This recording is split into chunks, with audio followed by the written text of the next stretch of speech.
I had a telephonic conversation yesterday with the Foreign Minister of Afghanistan. We have agreed to meet on the sidelines of United Nations General Assembly. This is the first official high-level contact between the two countries after the declaration of South Asia and Afghan policy of President Trump.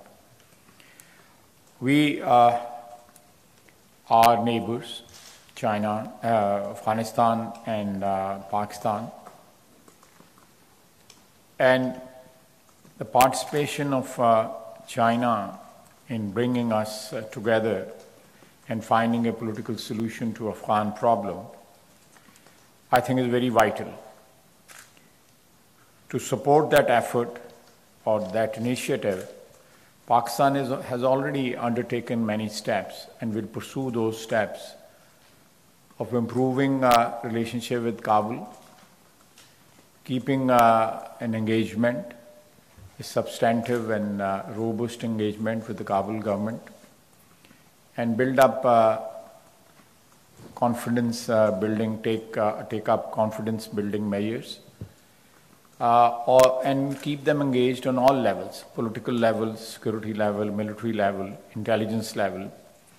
And we have had a very comprehensive discussion just a while back. And China and Pakistan agree that the solution to the Afghan problem is fundamentally a political solution and not a military solution. And we are three countries. We are neighbors. We have stakes in Afghanistan's peace. And we are already involved in a very substantive way in creating an atmosphere, a culture of peace in this region. And I think with China's intervention and their role in bringing us together, Kabul and Islamabad, it will go a long way.